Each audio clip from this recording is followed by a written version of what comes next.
Alléluia. Gloire à Jésus. Il est bon de demeurer dans sa présence. Amen. Est-ce que nous pouvons une fois de plus l'adorer avant de commencer la parole? Alléluia. Nous allons prendre ce chant qui dit « Remplis-moi ». Ce matin, nous avons besoin qu'il nous remplisse à nouveau. Nous ne serons jamais assez... sa présence ne sera jamais assez suffisante dans nos vies. C'est tous les jours. La Bible dit qu'à chaque jour suffit sa peine. Et ce matin encore, j'aimerais que nous puissions l'adorer, lui dire « Remplis-nous, Seigneur ». Alléluia. Remplis-moi, remplis-moi, Saint-Esprit de Dieu, remplis-moi, remplis-moi, remplis-moi. Saint-Esprit de remplis-moi, remplis-moi, disons remplis-moi, remplis-moi, remplis-moi, Saint-Esprit de Dieu, remplis-moi, disons remplis, remplis-moi, remplis-moi, remplis-moi, Saint-Esprit de... Disons conduis-moi, conduis-moi, conduis-moi, conduis-moi, Saint-Esprit de... Conduis-moi, conduis-moi, disons conduis-moi, conduis-moi, conduis-moi, Saint-Esprit de... Disons conduis-moi, conduis-moi, conduis-moi ce matin, Seigneur. Conduis-moi, nous te supplions, conduis-moi, conduis-moi, Saint-Esprit de Dieu, conduis-moi. Est-ce qu'on nous peut lever les mains vers le ciel, disant Seigneur, conduis-nous ce matin. Conduis-nous ce matin, Seigneur. Conduis-nous vers les verts pâturages. Conduis-nous dans les chantiers de la justice. Conduis-moi, conduis-moi, conduis-moi, conduis-moi, conduis-moi, Saint-Esprit. Est-ce que nous pouvons entonner les chants sans les instruments? Conduis-moi, juste les voix, disons Seigneur, conduis-nous, conduis-nous, conduis-nous, conduis-nous, Saint-Esprit de Dieu, conduis-nous. Supplions le Seigneur de nous conduire ce matin. Conduis-nous, conduis-nous, Saint-Esprit, dans le chemin de notre destinée, conduis-nous, Seigneur, conduis-nous, conduis-nous, conduis-nous, Saint-Esprit, conduis-nous, conduis-nous. Nous te supplions, ce n'est pas un chant. C'est une supplication, Seigneur, conduis-nous dans toutes nos voies, Seigneur. Seigneur, nous réalisons que nous avons besoin de toi dans tout ce que nous faisons. Tu nous as instruit cette semaine que nous devons être sages. Alors, Seigneur, la vraie sagesse vient de toi. Ce matin, une fois de plus, dans ce culte d'action de grâce, nous te supplions de continuer à nous conduire. Conduis-nous.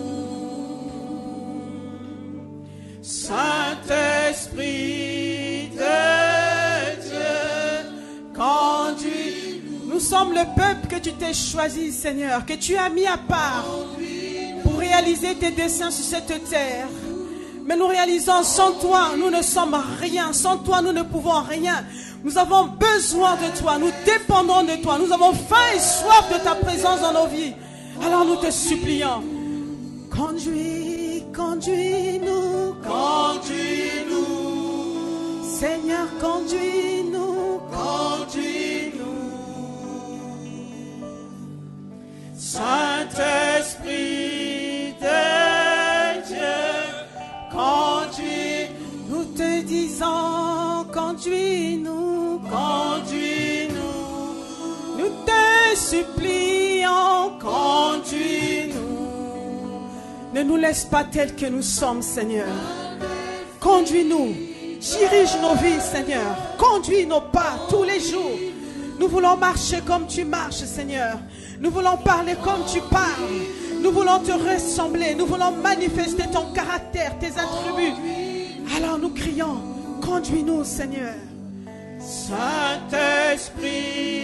de Dieu, conduis-nous. Crions à toi, Seigneur. Conduis-nous. Conduis-nous. Comme les enfants, ce matin nous venons devant toi. Nous nous prosternons devant ta grandeur, Seigneur, devant le trône de la grâce. Nous voici comme un sacrifice. Nous voici comme un sacrifice sur l'autel de Dieu. Seigneur, prends nos vies, prends nos vies. Saint-Esprit, disons, prends nos vies, prends nos vies. Prends nos vies, prends nos vies. Saint-Esprit, prends nos vies, prends nos vies. Seigneur, nous sommes là comme un sacrifice sur l'autel. Prends nos vies, Seigneur. Prends nos vies, Seigneur. Afin que nous puissions dire, ce n'est plus moi qui vis, mais c'est Christ qui vit en moi. Seigneur, nous voulons te voir vivre en nous, Seigneur. Alors nous te donnons nos vies. Prends nos vies. Prends nos vies. Prends nos vies. Saint-Esprit de Seigneur, nous te supplions, prends nos vies. Ce matin, c'est encore devant toi que nous venons. C'est à ta rencontre que nous sommes venus, Seigneur. Nous avons besoin de toi, besoin de ta présence, besoin de ta grâce, besoin de ton esprit pour nous conduire, nous inspirer, nous diriger, Seigneur. Ce culte est à toi, Seigneur. Merci de ce que depuis le début de ce culte, tu nous honores par ta présence. Alors nous te disons, prends le contrôle de toutes choses. Conduis-nous ce matin. Parle à nos cœurs, Seigneur. Nous nous soumettons à toi. Nous nous soumettons à ta volonté. Tout en nous se soumet à ce que tu veux nous dire ce matin. Merci, Seigneur. Et nous promettons de te rendre toute la gloire parce que nous sommes dans l'expectative de voir la réalisation de ce que tu nous avais promis. La réalisation de la transformation complète, totale de nos vies. Parce que nous t'avons confié nos vies, Seigneur. Béni sois-tu, Père. À toi la gloire.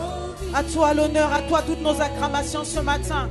Parce que tu es celui qui prend nos vies, celui qui nous dirige, celui qui nous conduit, celui qui inspire ces moments, celui qui prend le contrôle de toutes choses en ces lieux.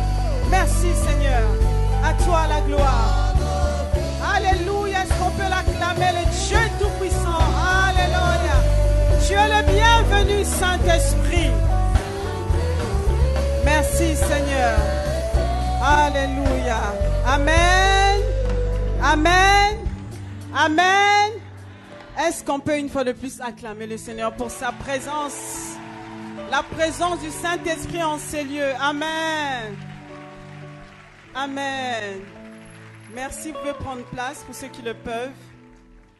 Alléluia. Qu'il est bon d'être dans sa présence. Et ce matin, je suis dans la joie d'être parmi vous. Amen.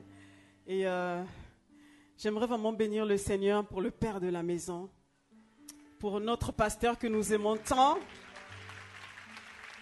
Si c'est tout ce que vous voulez donner comme acclamation, je vais demander à pasteur Mohamed de venir avec nous à Paris. Est-ce qu'on peut bénir le Seigneur pour le père, le visionnaire de cette famille, de cette maison, de cette œuvre? Le pasteur Mohamed, que Dieu te bénisse. Merci beaucoup. Nous t'aimons de tout notre cœur. Merci d'avoir autorisé que les femmes puissent s'assembler cette semaine. Nous ne le prenons pas pour acquis. Et pour nous, c'est une grâce. Et nous bénissons le Seigneur tous les jours pour toi. Nous bénissons Dieu pour ta vie. Amen. Et merci pour la confiance. Parce qu'aujourd'hui, c'est pas forcément la conférence, c'est le culte dominical. Amen. Merci de m'avoir autorisé de prendre le micro. Amen. Je vais également bénir le Seigneur pour pasteur Liliane. Est-ce qu'on peut encore acclamer le Seigneur pour sa vie, pour cette femme sage, cette modèle de consécration, modèle d'amour. Alléluia. Tu es une bénédiction pour le corps de Christ. Amen. Que Dieu te bénisse. Pour cette femme visionnaire. En tout cas, cette semaine, tu m'as beaucoup challengé. Amen. Que Dieu te bénisse et te fasse du bien. Merci pour la créativité, pour l'imagination, en tout cas, toutes les bonnes choses, tous les dons et les talents que Dieu a enfouis au-dedans de toi et que tu permets que nous puissions bénéficier aujourd'hui. Amen. Que Dieu te bénisse. Merci beaucoup. Amen. Et je vais bénir le Seigneur pour chacun de vous ici présents. Est-ce qu'on peut acclamer le Seigneur pour chacune de nos vies, pour les pasteurs, pour les responsables, pour tous les serviteurs, servantes qui sont ici présentes. Et pour nous qui avons bravé ce matin, parce que venir à 7h au culte, c'est quand même tôt, hein? Mais nous avons compris qu'il faut choisir la bonne part. Quelle que soit la journée que nous avons eue hier, mais ce matin, nous avons tenu à être là. Amen. Et donc, j'acclame le Seigneur pour ma propre vie. J'acclame pour toi aussi. Seigneur, merci. Amen. Et je vais dire merci au Seigneur également pour mon époux. Amen. De m'avoir autorisé de rester avec vous, d'être là toute cette semaine. C'est une bénédiction. Il est vraiment une bénédiction pour ma vie. Je sais qu'il l'est pour vous, mais pour moi encore plus. Et tous les jours, je rends grâce à Dieu pour sa vie. Amen. Et merci beaucoup. Je sais qu'il va se connecter à un moment donné pour suivre ce que j'aimerais vraiment bénir le Seigneur pour sa vie, de m'avoir autorisé, donné la permission de venir à cette conférence. Amen. Voilà, donc gloire au Seigneur. Une fois de plus, bonjour. Et je suis vraiment dans la joie d'être parmi vous ce matin. Nous avons eu une semaine, waouh. Pasteur Mohamed l'a décrit tout à l'heure, mais ouf, on n'a pas de mots. Sinon, merci Seigneur pour tout ce que tu as fait au milieu de nous. Merci beaucoup. Voilà. Merci Seigneur. Et ouf, les femmes sont reconnaissantes. Et je voudrais savoir, quelles sont les femmes qui n'ont pas pu venir à cette conférence? Levez la main, c'est pas grave, on ne vous jugera pas. Je vois quelques mains levées. Mais vous étiez où? Alors, ne partez pas de ce culte sans faire un tour au stand, parce que les produits de toute la conférence sont disponibles. Allez prendre, parce que les femmes que vous voyez à côté de vous, celle qui est à côté de toi qui a été là, demain tu ne vas plus la reconnaître. Parce que tous les dépôts que Dieu a mis à l'intérieur d'elle là, waouh! Les femmes de cette église là, les néamondes là, elles vont devenir dangereuses. Parce qu'elles ont reçu un dépôt divin cette semaine. Amen. Que Dieu vous bénisse. En tout cas, ne partez pas sans faire un tour au stand, prendre les MP3, les CD, les DVD. C'est vrai qu'avec ça, vous ne pourrez pas acheter l'atmosphère. Mais au moins, vous aurez la parole. Amen. Alors, dans ce culte dominical, j'aimerais vraiment aller dans la même lancée. Le thème de notre conférence était la femme sage qui bâtit sa maison. C'est la femme sage qui bâtit sa maison. La femme insensée la renverse de ses propres mains. Et ce matin, j'aimerais rester dans le domaine de la construction. Amen. C'est un domaine que j'aime beaucoup. Et vous parlez de quelqu'un de très important. La servante de Dieu, la révérende Adélaïde, nous a dit que la maison dont il s'agit ici, c'est notre vie. Quand Dieu dit la femme sage bâtit sa maison, en fait, c'est elle qui bâtit sa vie. Tout ce qui la concerne. Elle prend le soin de bâtir les choses autour d'elle.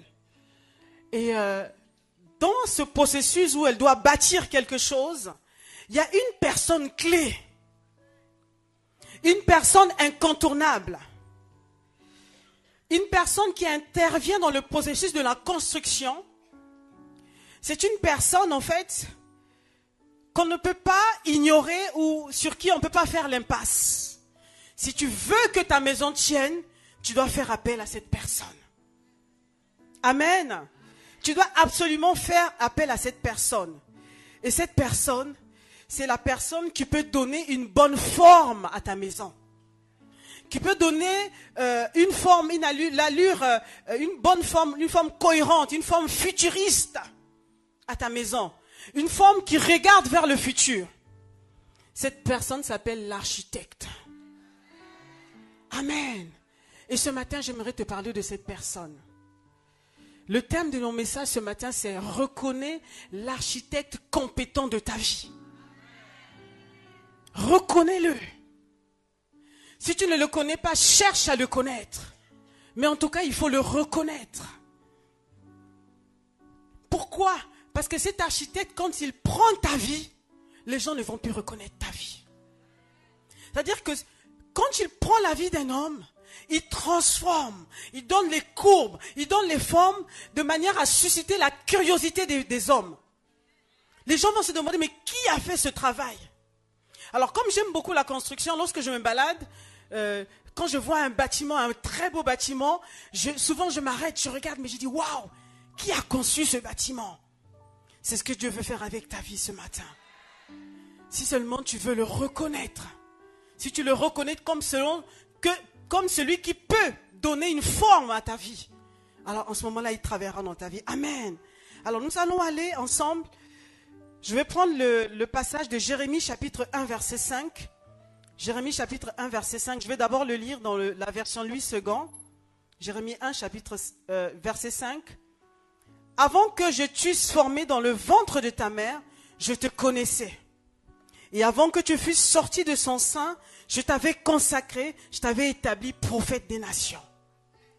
Alors c'est vrai que avant que je t'eusse formé, c'est vrai que le français peut être un peu... Ok. Je vais lire la version du Semeur, qui est un peu plus light. Toujours Jérémie 1, verset 5, la version du Semeur. Avant que je ne te forme dans le ventre de ta mère, je te connaissais. Et avant que tu ne sortes de son sein, je t'avais consacré et je t'avais établi prophète pour les nations. Amen. Dis à ton voisin ce matin, il me connaissait avant ma naissance. Il ne m'a pas connu le jour où je suis sorti du ventre de ma mère, mais il me connaissait avant ma naissance. C'est ce que la Bible dit. Dans ce passage, Dieu parle à Jérémie. Dieu parle à un homme qui manque de confiance. Un homme qui doute sur lui. Un homme qui ne sait pas réellement qui il est. Dieu regarde Jérémie et dit, mais je te connaissais. Je t'avais établi prophète des nations. Alors Jérémie se regarde et dit, mais Seigneur, de qui parles-tu? Je suis un jeune homme. Je ne sais pas parler. Vous allez lire lorsque vous lirez tous les chapitres de Jérémie. Je ne sais pas parler. Je suis timide. Je manque de confiance en moi.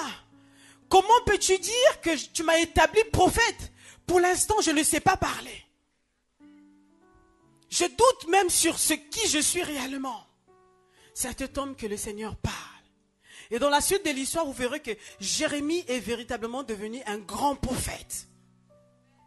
La parole de Dieu s'est manifestée dans la vie de Jérémie parce que Jérémie a accepté ce que le Seigneur lui avait dit. Amen. Jérémie est devenu un prophète incontournable. En tant qu'architecte de ta vie, Dieu a un plan pour ta vie. Et ce plan, c'est lui seul qui l'a conçu. Ce n'est pas un homme. Ce n'est pas ton père ou ta mère, mais c'est Dieu seul qui a conçu ce plan. Avant ta naissance physique sur la terre, il avait déjà dessiné, il avait déjà écrit, il avait déjà fait des projets sur ta vie.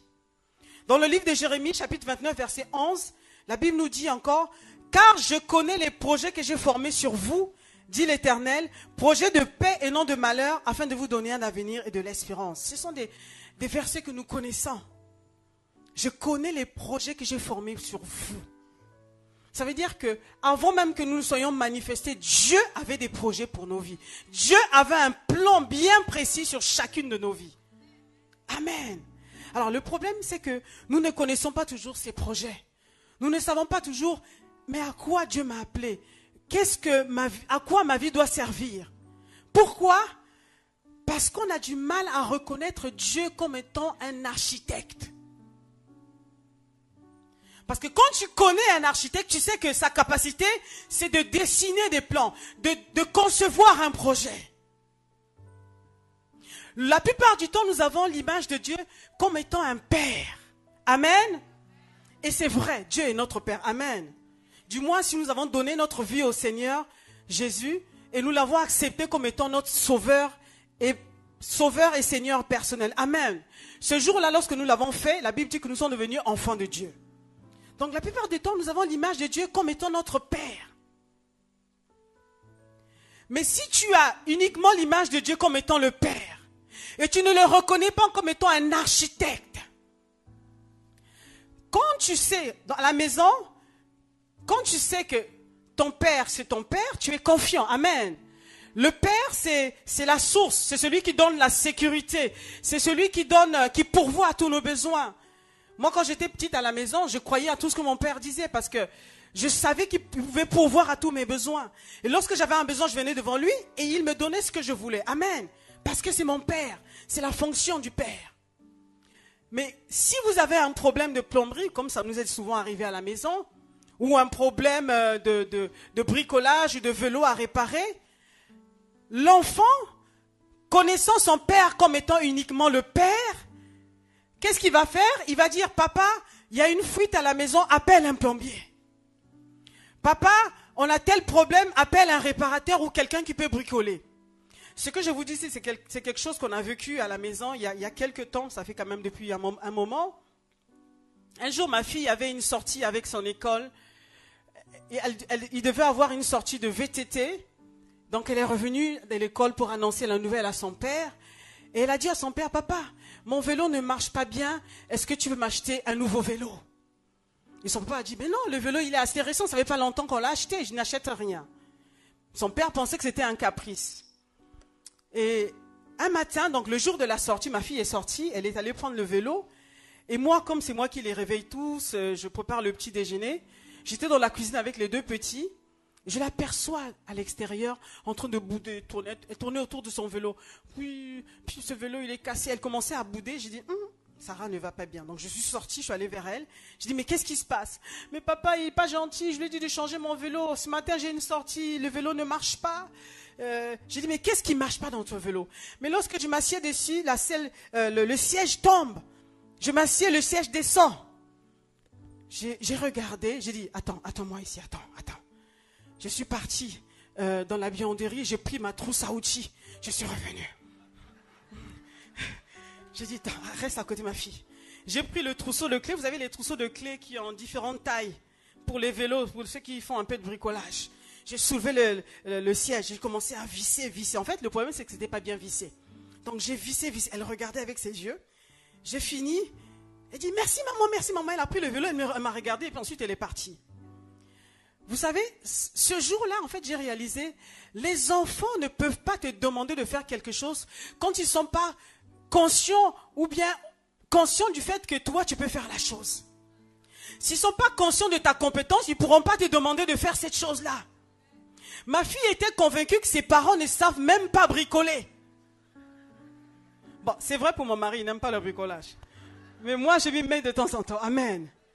Elle était consciente que ses parents ne savaient même pas bricoler. Donc elle n'a pas osé demander. Tout ce qu'elle a demandé, il faut acheter un nouveau vélo. Je vous assure, c'est la même chose que nous faisons avec le Seigneur. Nous considérons notre Dieu. Oui, on peut acclamer le Seigneur.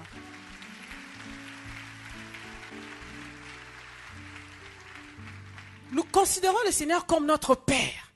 En tant que Père, il prend soin de nous. Amen.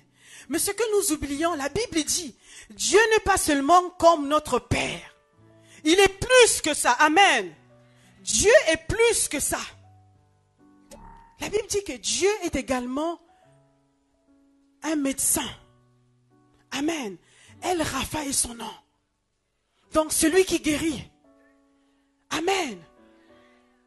Il est notre Père, c'est vrai, mais il est également le médecin, celui qui guérit. il est également Seigneur. Seigneur veut dire propriétaire de nos vies. En réalité, on dit que la maison, c'est notre maison. En fait, cette maison ne nous appartient pas. Dieu est le propriétaire de notre vie. Amen. Dieu, ce qu'on oublie souvent, c'est qu'il est également architecte. La Bible dit qu'il est créateur de l'univers, des cieux et de la terre. Il a créé les hommes, il a créé les animaux, il a créé les planètes. Il a créé tout ce qui se met sur la terre et toutes les autres planètes. C'est lui qui a créé toutes choses. C'est lui qui a conçu toutes choses. Lorsque nous avons un besoin de comment diriger nos vies, nous oublions en fait que celui qui a conçu sait exactement comment doit marcher notre vie. Nous pensons juste qu'il est un papa gâteau, le papa, Seigneur, donne-moi ci, donne-moi une maison, donne-moi... Mais on oublie qu'en fait, notre propre vie, là, notre corps, l'intéresse en premier. C'est lui qui a conçu. Lorsque le Seigneur voit Jérémie, il dit, Jérémie, la vie que tu mènes là, c'est pas celle-là que j'avais réservée pour toi. C'est pas celle-là. Tu doutes de toi, tu manques de confiance. C'est pas comme ça que je t'avais conçu. Est-ce que tu veux me donner ta vie, afin que moi je puisse dérouler le plan que j'avais réalisé pour ta vie? C'est la question que le Seigneur te pose ce matin. Veux-tu lui donner ta vie? Nous devons avoir une image complète de Dieu. Il est tout. La Bible dit qu'il est le commencement et la fin. Quelle est la chose, quel est le besoin que nous avons dans notre vie que le Seigneur ne puisse nous donner? Quelle est la chose après laquelle nous soupirons que Dieu ne puisse nous accorder? Il peut tout dans nos vies. Amen. Dieu peut tout dans nos vies. Amen. Et ce que nous découvrons, c'est que l'architecte, je vais essayer de définir ce que c'est qu'un architecte. Dans le jargon technique, il est également appelé maître d'œuvre. Maître d'œuvre, ça veut dire que c'est à lui qu'appartient l'œuvre. En fait, c'est l'architecte qui conçoit dans son intelligence comment va être la maison. Et il dessine. Et il voit en avance comment est cette maison. Là où les hommes passent devant un terrain, passent devant un bâtiment même existant, ne savent pas comment, quelle allure, quelle forme prendra ce bâtiment, l'architecte connaît. Et cette œuvre, étant donné que c'est lui qui doit réaliser cette œuvre, on l'appelle maître d'œuvre. Amen. Et dans 1 Corinthiens chapitre 3 verset 9, 1 Corinthiens 3 verset 9, la Bible nous dit, car nous sommes ouvriers avec Dieu, vous êtes le champ de Dieu, l'édifice de Dieu. Amen. J'aime la parole de Dieu parce que tout est décrit. Il n'y a pas de confusion à faire. Nous sommes ouvriers avec Dieu. Vous êtes le champ de Dieu, l'édifice de Dieu. Dans ce verset, il y a 3 vérités qui sortent. La première vérité, c'est que nous sommes des ouvriers. Amen. Nous ne sommes pas des architectes, nous sommes des ouvriers. Deuxièmement, c'est que l'édifice qu'il construit, l'édifice dans lequel nous travaillons en tant qu'ouvriers, Dieu l'appelle son champ. C'est le champ de Dieu. Cette troisième vérité, c'est que ce champ lui appartient. L'édifice dont il s'agit, c'est un champ, et cet édifice appartient à Dieu. Voilà ce que ce verset nous dit. Et donc, aussi chaotique que soit ta vie, aussi compliquée que soit ta vie, c'est-à-dire que tu te lèves le matin et tu dis, mais ma vie là, à quoi elle ressemble? Tout ce que je vis tous les jours là, tous les challenges, comment les gens m'ont tourné le dos. Mais sache que aussi chaotique que soit ta vie, lorsque tu viens au Seigneur par la nouvelle naissance, ta vie appartient à Dieu. Il est concerné par ta vie. Quelle que soit la forme que ta vie a prise, il est concerné par ta vie. Nous sommes l'édifice qui bâtit. Alors, aujourd'hui, moi j'ai distingué 2 types d'édifices. Il y a des édifices, lorsque vous voyez cet édifice, depuis le début, l'architecte était là. C'est-à-dire qu'avant de construire une maison, on a fait appel à l'architecte. Il a conçu les plans, il a tout dessiné. Et ensuite, il a demandé qu'on puisse construire tel que les plans ont été élaborés. Alors, généralement, ces édifices sont clairs. On sait où on va. Quand on rentre dans la maison, on tourne à gauche, on tourne à droite, le salon est là. Tout est placé là où il faut parce que l'architecte a tout compris, a tout pensé. Il y a des édifices où Les hommes eux-mêmes ont commencé à construire. Et je vous assure, je vois ça souvent. Ici à Abidjan, vous êtes bien en Côte d'Ivoire. Vous avez ce qu'on appelle le permis de construire avant de construire une maison. Dans certains pays, il n'y a pas de permis.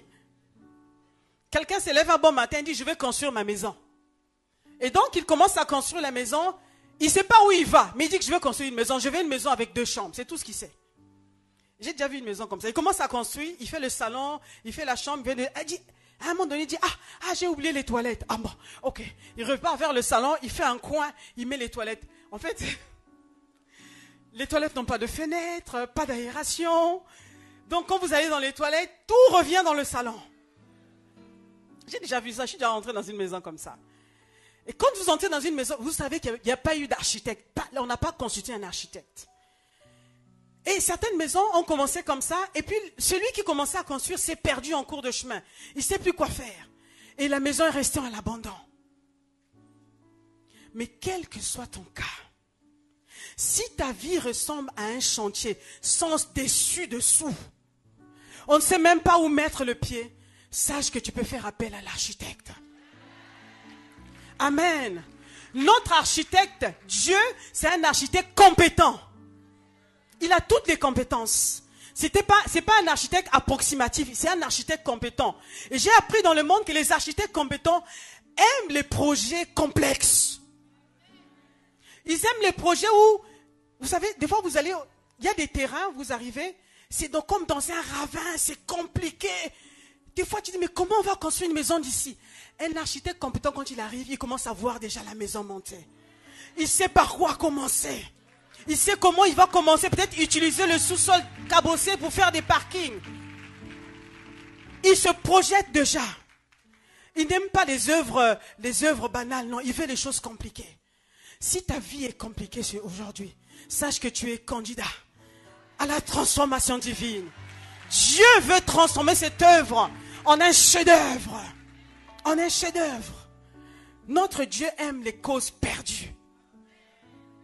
Dieu aime les histoires des hommes où les gens ont mis une croix. Où les parents ont essayé, ils ont dit qu'on ne peut pas. Le mari a essayé, il dit que là, moi je ne peux pas, j'abandonne. La société a essayé, la société dit que j'abandonne. Et Dieu, il aime des causes comme ça. Pourquoi? Parce qu'en ce moment-là, il fait son entrée, il arrive. Il dit, je suis l'architecte compétent de ta vie. Est-ce que tu veux me faire confiance? Je vais commencer à bâtir. Là où les hommes ont échoué, moi, je vais faire un chef-d'œuvre ici. Dieu veut construire ta vie afin de montrer au monde ce qu'il est capable de faire. Il veut prendre la vie que les hommes ont méprisée pour brandir cette vie comme un trophée devant le monde. Disons, regardez ce que je suis capable de faire. Si ta vie était trop améliorée, c'est facile. On dit, ben, toi-même tu vas dire, oh, j'avais quand même bien fait. J'avais reçu une bonne éducation. J'avais quand même, mes parents avaient fait un travail où ils ont arrangé les choses. Mais notre Dieu est un Dieu des causes perdues. Amen. Le Dieu des causes perdues. Le Seigneur Jésus pouvait le dire. Vous savez, quand Jésus était sur cette terre, il marchait, conduit par l'Esprit, il faisait ce que son Père faisait. C'est ce qu'il disait lui-même. Et un jour, dans le livre de Marc, chapitre 2, versets 15 à 17, Marc, chapitre 2, versets 15 à 17, je vais lire ce passage. Comme Jésus était à table dans la maison de Lévi, beaucoup de publicains et de gens de mauvaise vie se mirent aussi à table avec lui et avec ses disciples, car ils étaient nombreux. Il avait suivi. Verset 16. Les scribes et les pharisiens, le voyant manger avec les publicains et les gens de mauvaise vie, dirent à ses disciples, « Pourquoi mange-t-il et boit-il avec les publicains et les gens de mauvaise vie ?» Ce que Jésus ayant entendu, il leur dit, « Ce ne sont pas ceux qui se portent bien qui ont besoin de médecins, mais les malades. » Amen. Donc ne t'excuse pas si tu n'es pas OK. Dis que Dieu a besoin de moi. Il est venu pour moi. Il a une œuvre à réaliser dans ma vie. Amen. Je ne suis pas venu appeler les justes, mais les pécheurs. Dieu est un spécialiste des cas désespérés. Je ne sais pas dans quel cas tu es aujourd'hui. Sache que ton cas n'est rien devant ce que Dieu peut faire. Dieu n'est pas découragé. Vous savez, nous-mêmes, des fois, quand ça ne va pas, on est découragé nous-mêmes. Tu essaies de marcher dans la sanctification, mais tous les jours tu te lèves, tu tombes. Tu dis, ah ma vie là, est-ce que Dieu m'a même appelé? Tu commences à douter de ta nouvelle naissance. Dieu dit, donne-moi ta vie. Pendant longtemps, tu as commencé à te battre avec ta vie. C'est parce que tu n'as pas reconnu l'architecte dans ta vie. Confie-moi cette vie-là. Tu vas voir ce que je sortirai de cette vie. Amen. Amen. Dieu est capable de transformer une vie. Un chantier dans lequel il y avait un bazar complet. J'ai remarqué que dans le bâtiment, souvent quand vous arrivez dans les chantiers, mais des fois vous vous demandez, mais en fait, ici sortira quelque chose? Notamment quand ils construisent, ils font les fondations de la maison. Ça prend du temps. Moi, quand je vais sur ces chantiers, j'aime cette phase des fondations. Parce que c'est passionnant. Vous voyez comment, pour construire quelque chose de solide, un bâtiment haut, on doit mettre beaucoup de temps dans la fondation. Et souvent, en tant qu'être humain, c'est ce temps de la fondation sur laquelle on aime faire l'impasse. Parce que ça prend du temps. On a l'impression qu'on n'avance pas. On a l'impression que le pasteur enseigne les mêmes choses. Mais il est en train de mettre les fondations. Pour que ton édifice demain soit solide. Alors il faut creuser. Il y a la boue, il y a la poussière, il y a la cendre, il y a beaucoup de choses, il y a le bazar. Tu arrives sur le sentier, tu n'as même pas de place où mettre le pied. Dieu a un plan. Pendant ce temps, l'architecte est debout avec le plan. Amen. Le secret se trouve dans le plan. Amen. Le secret se trouve dans le plan. Le secret se trouve dans le plan. Nous sommes les ouvriers. La Bible dit que nous sommes les ouvriers avec Christ sur le champ de Dieu. Les ouvriers aussi costauds qu'ils puissent être, ils ne peuvent pas construire une maison solide sans suivre le plan de l'architecte. Sans le plan, on est dans le flou. Sans le plan, on est dans l'impasse complète. On ne sait pas où on va. Mais avec les plans, le plan te donne le détail de la maison. Le plan te donne les matériaux qu'il faut utiliser. Quand l'architecte fait le grand plan, ensuite il fait ce qu'on appelle les plans d'exécution qui vient donner à chaque ouvrier. Dis-toi, tu fais quoi? Tu vas faire la plomberie, voilà comment tu vas faire. Toi, c'est quoi? C'est le gros œuvre, voilà ce que tu dois respecter. Voilà le type de ferraille, voilà les diamètres de ferraille, voilà le type de poutre que tu dois construire. Tout est décrit. En fait, l'ouvrier n'improvise rien. Est-ce qu'on peut acclamer le Seigneur pour ça?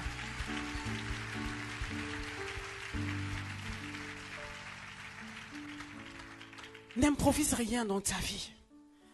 Quand ça ne va pas, dis Seigneur, ça ne va pas. L'architecte est compétent, viens. C'est toi qui connais ce que tu avais prévu dans ma vie. Viens Seigneur. L'ouvrier ne peut, même s'il a des gros muscles, il a un savoir-faire, il ne peut rien faire sans le plan d'exécution. Il a besoin que l'architecte lui donne le plan. Et là, il va travailler. Et lorsqu'il travaille, vous remarquez que l'architecte est sur le chantier tous les jours. Il voit comment avance. Il voit comment les choses avancent. Dans le livre de Psaume 127, verset 1, Psaume 127, verset 1, je vais lire la version de français courant, la Bible français courant. Psaume 127, verset 1, nous dit, si le Seigneur ne bâtit la maison, c'est en vain que les maçons se donnent du mal. Amen. Vous voyez combien de fois on se donne du mal. Si le Seigneur ne bâtit la maison, c'est en vain que les maçons se donnent du mal. Un maçon qui va sur un chantier sans avoir pris le plan de l'architecte perd son temps. Si le Seigneur ne veille sur la ville, c'est en vain que le veillant monte la garde. Nous avons besoin de l'architecte à côté de nous. Nous avons besoin des consignes de l'architecte. Alors, il y a plusieurs critères qui sont indispensables pour que Dieu transforme nos vies en véritables chefs-d'œuvre. Plusieurs critères. Mais je vais vous donner un seul ce matin, le principal. Le principal critère, si tu veux que l'architecte te donne les plans qu'il avait formés pour ta vie, tu dois le reconnaître comme étant un architecte. Si tu ne reconnais pas quelqu'un dans sa compétence, il ne pourra rien pour toi. Il pourra même venir regarder comment tu es en train de faire, mais étant donné que tu ne l'as pas reconnu, il ne peut rien faire pour toi. Amen. Reconnaître, ce n'est pas avoir une information. Ce n'est pas savoir que Dieu est architecte. Reconnaître, c'est recevoir un discernement qui te permet de savoir trois choses. tu reçois les discernements. En fait, tu le regardes, tu discernes en même temps. Quelles sont les choses? C'est qui est cette personne? Qui est-il? Est-ce que je peux le définir? La définir? Est-ce que je veux savoir qui il est? Deuxièmement, qu'est-ce que cette personne est capable de faire dans ma vie? Tu dois visualiser cela. Tu dois l'intégrer en toi. Et troisièmement, quelle attitude dois-je avoir vis-à-vis de cette personne? Amen. Il y a une attitude à avoir vis-à-vis de l'architecte. Quand l'architecte vient, quand il est sur un projet, tu dois travailler avec lui. Il s'agit de ta vie, tu dois coopérer. Lorsqu'il te montre des plans, tu dois accepter les plans. Tu dois respecter scrupuleusement les plans. Donc nous aussi, nous avons une part à faire. Il a conçu les plans, mais nous sommes libres de dire, ok, j'accepte ou je n'accepte pas.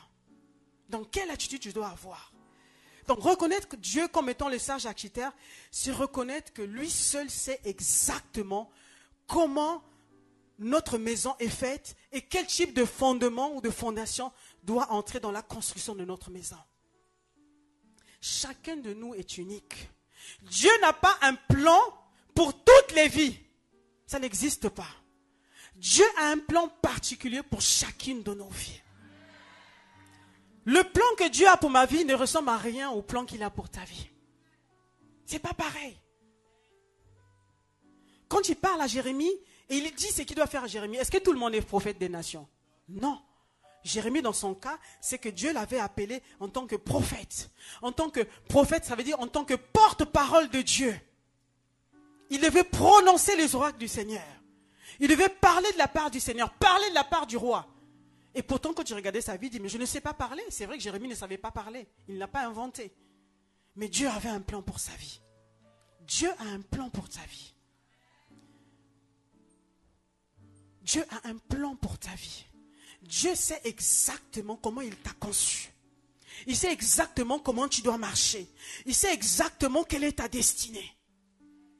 Est-ce que tu veux savoir également ce qu'il a prévu pour toi? Alors reconnais-le comme l'architecte de ta vie. Reconnais-le comme l'architecte de ta vie. Amen. Lorsque tu viens à Christ, ne regarde pas au chantier que tu es. Parce que quand on vient au Seigneur, ou même on est là depuis des années, mais on sent que notre vie n'a pas changé. Et on commence à avoir peur. Il y a des gens qui viennent à l'église et disent, ah, je tourne en rond, ma vie ne ressemble à rien. Et ils sont découragés. Non. Ne regarde pas à ce que ta vie est. Regarde à ce que l'architecte peut faire dans ta vie. Nous n'allons pas tous prendre le même trajectoire. Dieu ne met pas le même temps dans chaque vie. Ça dépend de l'appel qu'il a dans ta vie. Amen. Il y a des personnes qui sont étonnées, Seigneur, j'ai 35 ans, 40 ans, je ne suis pas mariée. Alors qu'il y a une soeur qui vient d'arriver dans l'église, elle a à peine 22 ans, elle a trouvé un mari. Vous n'avez pas la même histoire. Amen. Est-ce qu'on peut acclamer le Seigneur? Vous n'avez pas la même histoire. La fin d'une chose vaut mieux que son commencement. Ne regarde pas ton voisin, ne regarde pas ta voisine.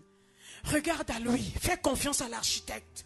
Tu dis, Seigneur, c'est toi le meilleur, l'architecte compétent. Assure-moi, alors que je suis encore assise, tu es en train de bâtir ma vie. Tu es en train de m'emmener dans une direction. La révérende Adélaïde donnait le témoignage de la femme qui s'est mariée à 60 ans. Je ne sais pas si elle avait dit ça ici. Oui. Une femme, pendant des années, elle a attendu le Seigneur. Elle s'est attendue, elle dit, Seigneur, comment j'ai 60 ans, toujours pas de mari. Et un jour, Dieu l'a visité. Quand Dieu l'a visité, waouh! Quand Dieu tarde à venir, lorsque finalement il apparaît avec fanfare. Il fait du bruit autour de lui. Tout le monde doit savoir qu'il a débarqué dans le coin. Dieu lui a envoyé un vrai Boaz. Un homme riche. Qui était multimillionnaire. Amen. Un homme qui avait beaucoup de possessions, qui était riche. Donc ne t'inquiète pas, ne gesticule pas. Ne promène pas des regards inquiets. Dieu sait exactement ce qu'il est en train de faire dans ta vie. Sois patiente. Aie confiance en lui. Assurément, de ta vie sortira un édifice somptueux. Les hommes seront étonnés.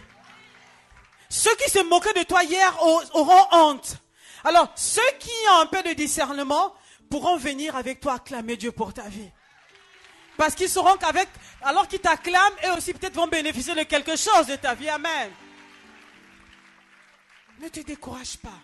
Le travail n'est pas fini. Ne fais pas attention à la poussière, au carton, à la cendre. Dieu va transformer tout ça en une œuvre somptueuse. Il va sortir de la cendre la splendeur. C'est ce qu'Ésaïe nous dit. Il nous donne la splendeur au lieu de la cendre. Vous avez remarqué, Dieu part toujours de la boue, de la poussière, pour sortir quelque chose de beau. Amen. Ne sois pas découragé. Ce matin, le Seigneur veut encourager une personne. Amen. Dieu veut t'encourager. Dieu veut t'encourager. Et il y a une dernière chose importante, c'est que quand tu fais appel à l'architecte compétent, notamment lorsque tu es dans le deuxième cas de figure où toi-même tu avais commencé à bâtir, il faut attacher ta ceinture. Parce que quand Dieu entre en scène, ça peut faire un peu mal. Ça peut déménager. Un architecte, quand il arrive sur un chantier, quand il voit les formes, vous voyez, les gens construisent eux-mêmes, les murs ne sont même pas droits. Quand vous voyez de loin, vous avez l'impression que c'est une maison, le mur est droit. Vous vous approchez, le mur est un peu de travers. Les fondations n'ont pas été respectées, on n'a pas bien creusé. Quand l'architecte veut sortir une œuvre somptueuse, qu'est-ce qu'il fait? Il casse. Il commence à casser. L'architecte casse. Alors quand il casse, ça peut faire mal. On est dans l'inconfort. On dit Dieu est en train de me briser. C'est pas grave. Pleure. Lamente-toi. Mais ne quitte pas le travail. Ne quitte pas le chantier. Reste là. Accroche-toi. Quand ça chauffe, tu dis Seigneur, accorde-moi la grâce de tenir. Sois patient. Quand l'architecte casse, il casse. Moi, je me rappelle, quand on a acheté le bâtiment dans lequel on est actuellement, là-bas à Paris, à Boissy, l'église principale, lorsque j'ai visité pour la première fois cet édifice, j'avais des doutes. Parce qu'on avait mis du temps à chercher un bâtiment. Et ce n'est pas évident en France de trouver des terrains vierges. Donc, on avait acheté finalement un bâtiment qui était construit. Mais ce bâtiment-là, c'était un atelier de menuiserie. Donc quand tu rentrais, c'était vraiment un atelier. Il y avait plein de poussière. Il y avait un pont roulant sur qu'on appelle sur le plafond. Il y avait des machines. Vraiment, ça ressemblait à rien. Mais je suis rentré, j'ai dit, mais ça c'est pas... Est-ce qu'on peut faire une église ici? Mais en même temps, j'avais la paix. Et comme j'aime tout ce qui est architecture, je commençais à me projeter. Mais je ne suis pas architecte. J'ai dit, bon, avant de signer le compromis de vente de ce bâtiment, on a quand même besoin de prendre l'avis d'un architecte. Est-ce qu'ici, on peut mettre 1000 personnes? Est-ce qu'ici, on peut mettre une mezzanine? J'avais des questions. Parce que le bâtiment était bizarre, il y avait des formes bizarres. Alors nous sommes allés chercher l'architecte. L'architecte est arrivé. Il a regardé, il a pris des photos. Il a dit, donnez-moi un peu de temps. Après, il nous a dit, oui, ce bâtiment peut être transformé. Amen. Et c'est à partir de ce moment-là qu'il a commencé maintenant à dessiner les plans pour le bâtiment. Aujourd'hui, lorsque vous regardez même sur Internet, ça n'a rien à voir avec ce qui était avant. Mais il y a une chose que j'ai remarquée. Lorsque le chantier a commencé, il fallait, en tout cas, on a cassé beaucoup de murs. On a enlevé certains poteaux, on a remplacé par d'autres qui étaient plus solides. On a habillé certains poteaux qui n'étaient pas bien parce que, en fait, comme c'était un atelier de menuiserie, il fallait rendre maintenant le lieu conforme aux normes d'un bâtiment qui peut recevoir du public. Vous voyez un peu? Ta vie avant recevait tout et n'importe quoi.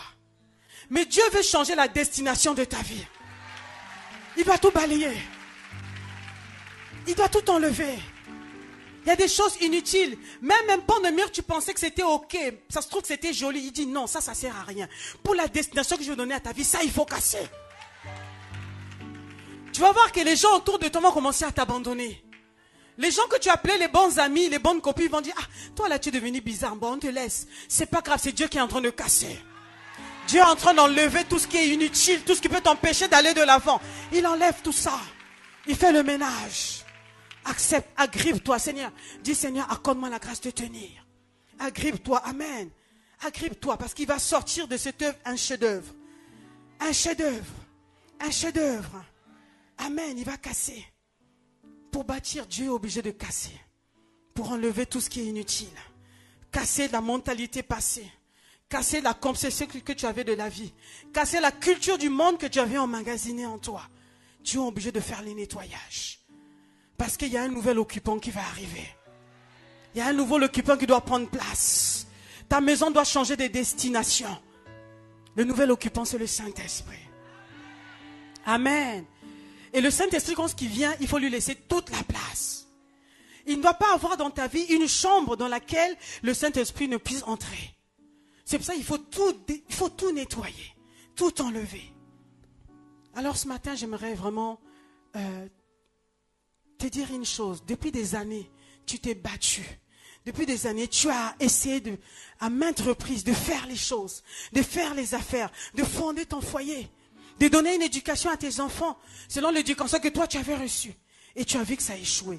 Est-ce que tu veux laisser Dieu bâtir ta vie ce matin? Est-ce que tu veux laisser prendre les commandes de ta vie? Ce n'est pas une question de confesser, Seigneur, viens dans ma vie. Seigneur, prends ma vie. Mais c'est vraiment abandonner concrètement. Comme quelqu'un qui dit que je ne peux plus, j'abandonne. Est-ce que tu es prêt à prendre cette résolution? L'architecte compétent de ta vie aujourd'hui, je te dis aujourd'hui, j'ai les plans de ta vie. J'ai les vrais plans, les plans originaux de ta vie. Ce que quelqu'un t'a présenté, c'était même pas des photocopies, c'était des choses falsifiées. J'ai les vrais plans. Je sais exactement ce que j'ai prévu pour ta vie. Est-ce que tu veux me faire confiance? Tu es l'ouvrier dans le champ. Ce champ est ta vie. Est-ce qu'un ouvrier peut venir sur un champ et dire « Aujourd'hui, je fais telle chose. Aujourd'hui, je vais monter la fenêtre. Aujourd'hui, je mets la porte. » Non. L'ouvrier n'a pas sa propre volonté sur un chantier. Il doit suivre scrupuleusement le plan de l'architecte. Amen. Il doit suivre. Vous savez, l'architecte, c'est un homme qui est gentleman. Ayant travaillé avec des architectes, j'ai remarqué cela. C'est des gens qui sont toujours projetés dans le futur. Alors, lorsqu'il a fait les plans, il vient dans ton champ, il te montre. Et c'est ce que le Seigneur a fait dans plusieurs vies. Il dit, suis les plans. Si tu refuses, il va patienter un moment, mais à un moment donné, il va finir par t'abandonner. Et qu'est-ce qu'il fait? Il déchire les plans qu'il avait conçus pour toi. Que cela ne t'arrive pas au nom de Jésus. Est-ce que tu veux prendre la résolution de lui laisser ta vie? Est-ce que tu veux accepter les plans de Dieu dans ta vie? Alors nous allons nous tenir debout, nous allons prier devant le Seigneur. Nous allons le supplier. Seigneur, prends nos vies. Prends nos vies. Et pendant que nous allons prier, je vais faire vraiment 2 appels. Nous n'avons pas tous les mêmes histoires. Certains d'entre nous ont commencé dans les choses compliquées. Certains d'entre nous sont dans le découragement. Certains, aujourd'hui, physiquement, ils viennent dans l'église, mais spirituellement, ils sont loin de Dieu. Je vais commencer à faire un premier appel. Des personnes qui ont essayé elles-mêmes. Elles ont essayé. Ça ne marche pas. Elles ont abandonné. Au lieu d'abandonner auprès de Dieu, elles ont simplement abandonné. Elles ne croient plus en rien. Elles ne pensent même plus que Dieu peut faire quelque chose avec leur vie. Tellement elles sont passées par des circuits, des chemins compliqués. Elles ont touché des choses auxquelles il ne fallait pas toucher. Si tu es là aujourd'hui, est-ce que tu peux lever la main? Je vais prier avec toi. Je vais aujourd'hui, comme nous puissions faire comme une dédicace à nouveau. Donner nos vies au Seigneur. La femme sage bâtit sa maison, nous l'avons compris en tant que femme. Mais aujourd'hui, tout le corps de Christ, toute cette famille que nous sommes, nous voulons dire, Seigneur, voici nous voulons te donner nos vies. Comme un sacrifice sur l'autel, fais-en ce que tu veux. Nous avons confiance en toi. Nous te reconnaissons comme étant l'architecte compétent de nos vies. Prends nos vies. Alléluia. Nous allons prendre ce chant qui dit, oui, prends tout, Seigneur. Oui, prends tout, Seigneur. Entre tes mains. Entre tes mains. J'abandonne tout avec bonheur. Oui, ce n'est pas avec contrainte, mais avec joie. Parce que j'essaie de me projeter. J'essaie de voir en avant ce que tu vas faire dans ma vie.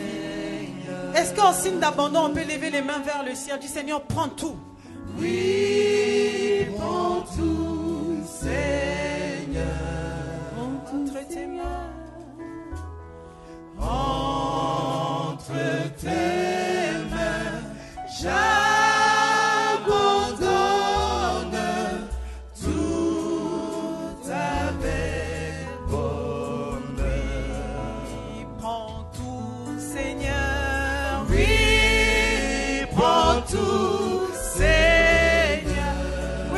Seigneur, ce n'est pas un chant, c'est une prière, Seigneur. Nous voici, Seigneur, devant toi, devant l'autel de la grâce. Nous déposons nos vies comme un sacrifice, Seigneur. Nous avons essayé de nous-mêmes, mais nous réalisons, Seigneur, que nous n'avons pas la force, la capacité de conduire nos propres vies, Seigneur. Mon frère a essayé, ma soeur a essayé, mais ce matin, il réalise qu'elle ne peut pas tout faire, Seigneur. Alors, comme un sacrifice, nous abandonnons à toi. Prends nos vies, Seigneur. Nous abandonnons nos vies entre tes mains, Seigneur. Non avec contrainte, mais avec joie, avec confiance. En croyant, Seigneur, que toi seul es capable de transformer nos vies. Toi seul es capable de bâtir nos vies, Seigneur. Oui, Seigneur, prends nos vies. Nous abandonnons nos vies entre tes mains. Tout avec bonheur. Est-ce qu'on peut le dire sans les instruments? Je veux entendre les voix qui soupirent après le Seigneur. Oui, prends tout, Seigneur. Nous crions à toi. Oui, prends tout, Seigneur. Entre tes mains, j'abandonne tout avec bonheur. Alors, est-ce que tu peux commencer à prier? Abandonne, commence à dire, Seigneur, je renonce à telle chose. Tu connais l'Éternel de tous les jours. Tu connais le domaine dans lequel le Seigneur t'interpelle. Les choses que tu n'arrives pas à lâcher. Des fois, c'est des péchés qu'on appelle des péchés mignons, des mauvaises habitudes acquises que nous ne voulons pas abandonner parce que nous ne voulons pas froisser notre chair. Commence à abandonner devant l'autel. Nous sommes ici devant l'autel de la croix. Abandonne. Abandonne. Dis, Seigneur, j'abandonne telle chose. Et je te demande pardon de m'être entêté, Seigneur. Je t'abandonne ma vie, mes pensées. Je t'abandonne mes fréquentations. Je t'abandonne tous les choix que j'avais l'habitude de faire moi-même sans te consulter. Seigneur, je suis fatigué, Seigneur. Je réalise que j'ai besoin de toi. Ce matin, fais ton œuvre dans ma vie. Je te confie ma vie. En réalité, c'est ta vie. Elle t'appartient. Tu es l'architecte compétent de ma vie, Seigneur. C'est ton œuvre, Seigneur. Prends la direction de toutes choses dans ma vie. J'abandonne. J'abandonne. Le manque de pardon, j'abandonne. La colère, Seigneur, j'abandonne. Le ressentiment, j'abandonne. Les inquiétudes, j'abandonne, Seigneur. L'impudicité, j'abandonne, Seigneur. Toute forme, Seigneur, de souillure, j'abandonne, oh Seigneur. Je te demande pardon pour les murmures, les calomnies. Tout ce qui a pu me souiller de l'intérieur, j'abandonne ce matin. Je regarde à toi, Seigneur. Je sais que tu es capable de conduire ma vie. Tu es capable de bâtir ma vie. Tu es capable de transformer ma vie. Tu es capable de donner une direction à ma vie. Merci, Seigneur. Tout avec bonheur. Est-ce qu'on peut acclamer le Seigneur pour cette prière de dédicace, Seigneur? Merci. Avec bonheur, j'abandonne. Sans regret, j'abandonne. Merci, Seigneur, pour cette œuvre nouvelle que tu as commencé à faire dans nos vies. Au nom de Jésus. Amen. Je vais faire un deuxième appel. Cet appel va concerner les personnes qui n'ont réellement jamais donné leur vie au Seigneur Jésus. Tu viens peut-être à l'église. En fait, ce que nous avons fait comme prière concerne véritablement les gens qui ont donné leur vie, mais qui n'ont pas abandonné entre les mains de Dieu. Mais ce matin, si tu es là peut-être pour la première fois, ou tu as l'habitude de venir, mais tu n'as jamais pris la résolution de donner ta vie au Seigneur Jésus. Tu n'as jamais pris la résolution de l'accepter comme étant ton sauveur et Seigneur personnel. Alors tu peux venir devant. Pour toi, je vais vraiment me déplacer. Je vais prier pour toi. Alors que nous avons la tête baissée, dans une attitude de prière, viens devant. Tu ne t'es jamais engagé avec Dieu. Tu pratiques peut-être une religion. Tu viens les dimanches, mais ton cœur n'a jamais été donné, consacré à Dieu. Alors viens. Nous avons la tête baissée. Je vais vraiment prier ce temps. Il y a au moins une personne ici qui est concernée par cette prière. Le Seigneur m'a fait venir de loin pour toi, rien que pour toi. Alors si c'est ton cas, viens devant, je vais prier avec toi. Aujourd'hui, tu vas naître dans le royaume de Dieu. Et comme tu vas naître dans le royaume de Dieu, Dieu va prendre ses instruments pour bâtir ta vie. Amen. À partir de ce jour, ta vie ne sera plus jamais la même.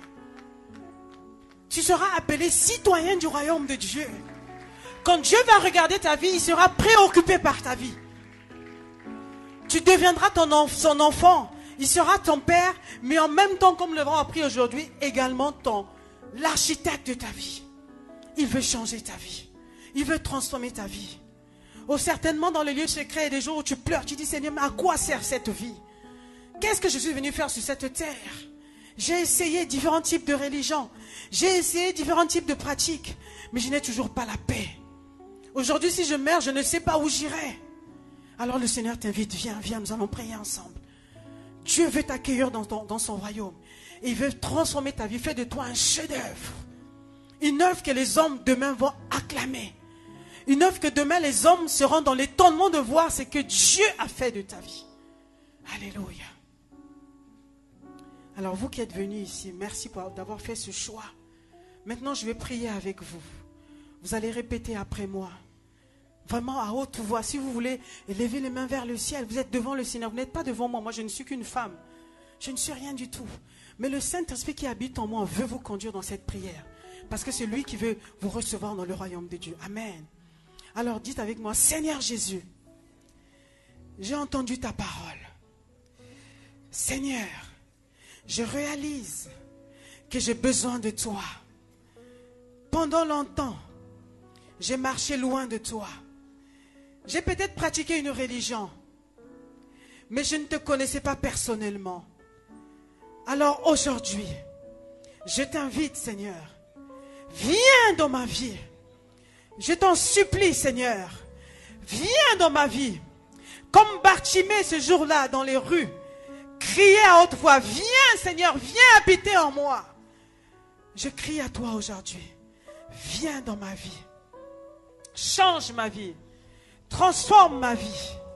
Fais de moi, Seigneur, ton enfant. La Bible dit, si tu crois au Seigneur Jésus-Christ comme étant le Fils de Dieu, si tu crois dans ton cœur que Dieu l'a ressuscité d'entre les morts, tu seras sauvé. Seigneur, je crois que tu es mort à la croix pour moi. Qu'à la croix, tu as porté tous mes péchés, tous mes fardeaux, Seigneur. Que tu n'es pas mort en vain.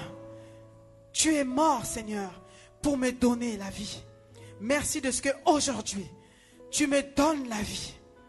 Merci de ce que aujourd'hui je nais de nouveau dans le royaume de Dieu. Merci pour cette nouvelle vie que tu me donnes. Merci, Seigneur, au nom de Jésus. Amen. Amen. Est-ce qu'on peut acclamer le Seigneur pour ses bien-aimés? Je vais prier pour vous maintenant. Seigneur Jésus, merci. Voici tes enfants sont venus devant toi. Merci de ce que toi, tu les as attirés dans ta présence, dans ta maison. Et tu avais un plan pour leur vie. Aujourd'hui, c'était le jour où tu avais écrit qu'ils devaient entrer dans ta maison. Seigneur, merci de les avoir attirés dans le royaume. Merci de leur accorder la vie nouvelle, la nouvelle vie, Seigneur. Merci, Père, de ce que Jésus est mort à la croix pour eux. Seigneur, nous sommes dans la joie parce qu'aujourd'hui, ils se sont repentis. Seigneur, je prie que ta main puissante demeure sur leur vie, sur chacune de leurs vies. Seigneur, change leur vie. Transforme-les, Seigneur. Réécris l'histoire de leur vie. Donne un sens à leur vie et bâtis leur vie. Seigneur, merci de ce que tu fais ces choses abondamment. Au-delà de ce que je peux te demander maintenant, par le Saint-Esprit désormais qui habite en eux, parce qu'il t'a invité et tu es venu résider en eux par le Saint-Esprit. Merci, Père, au nom de Jésus. Amen. Amen. Est-ce qu'on peut acclamer le Seigneur? Vous allez suivre les hôtesses, peut-être, je ne sais pas s'il y a des livrets. Juste quelques instants, le culte n'est pas fini, suivez juste les frères. En tout cas, je vous embrasse, que Dieu vous bénisse. Vous avez fait le meilleur choix qui puisse exister. C'est le bon choix. Moi aussi, un jour, comme vous, j'ai fait ce choix-là. Et ma vie n'a plus jamais été la même. J'ai été complètement transformée. Je pensais connaître Dieu, je ne le connaissais pas. Je ne lui avais jamais confié ma vie. Et aujourd'hui marque un tournant dans vos vies. Amen. Que Dieu vous bénisse. Je vous embrasse, je vous encourage. Suivez, je crois, les conseillers. On veut prendre vos coordonnées essayer de vous encourager dans cette marche. On veut être vraiment, moi aussi, lorsque j'ai accepté le Seigneur, Dieu a mis autour de moi des hommes et des femmes qui m'ont tenu par la main et qui m'ont aidé à grandir. Amen. Amen. Amen. Que Dieu bénisse son nom. Qui a été béni ce matin? Alléluia. Alors, j'ai fini, mais j'aimerais, avant d'aller m'asseoir, faire vraiment une offrande spéciale. Vous savez, quand la parole de Dieu est vivante, et Dieu aime les gens qui mettent en action leur foi. J'aime les hommes et les femmes qui, lorsqu'ils reçoivent la parole de Dieu, sont prêts à, en retour, donner quelque chose au Seigneur. Aujourd'hui était comme un jour de dédicace en disant, Seigneur, nous voulons abandonner tout entre tes mains. Et qu'est-ce que nous voulons mettre de côté pour dire, Seigneur, je veux sceller cette parole que j'ai reçue. Je vais comme sceller une alliance avec toi aujourd'hui. J'aimerais que nous puissions nous lever et nous allons faire une offrande spéciale. Qu'est-ce que tu peux donner à Dieu ce matin? La Bible dit que l'or et l'argent lui appartiennent. L'or et l'argent lui appartiennent. Alors, est-ce que tu veux prendre une offrande spéciale? Tu dis, Seigneur, aujourd'hui, je vais noter dans mon calendrier. Aujourd'hui, j'étais reconnu comme l'architecte de ma vie. Et j'ai foi que tu vas m'emmener quelque part. J'ai foi que tu vas bâtir ma vie. Alors, en signe d'action de grâce, en signe de reconnaissance en avance de ce que tu vas faire de ma vie, je viens t'offrir une offrande. Amen. Pas une offrande banale. Pas quelque chose pour lequel j'aimerais me débarrasser, mais quelque chose qui me coûte. Moi, j'aime donner au Seigneur ce qui me coûte. J'aime donner au Seigneur, lorsque j'enlève, je sens que j'ai enlevé quelque chose de ma poche. Et Dieu va voir cette foi que je vais manifester. Cette confiance que j'ai placée en lui. Amen. Reconnaître l'architecte, c'est lui faire confiance.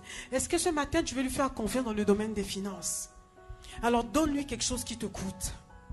Parce qu'au final, c'est lui qui t'a tout donné. Le souffle de vie que tu as, c'est lui qui t'a donné. Les opportunités de business que tu peux avoir, c'est lui qui donne ces opportunités. Alors donne-lui quelque chose qui te coûte ce matin. Ne donne pas une chose pour te débarrasser de cette chose. Non, donne-lui quelque chose, tu sens que là, quand je donne, Seigneur, j'ai donné quelque chose qui m'a coûté. Amen. Alors nous allons nous tenir debout. Avec joie, nous allons faire nos offrandes. Amen. J'aimerais qu'on me donne mon sac. J'aimerais également faire mon offrande. Alléluia, Seigneur. Est-ce qu'on peut se tenir debout avec joie? Nous avons donné nos vies avec bonheur, mais nous allons donner nos offrandes avec joie.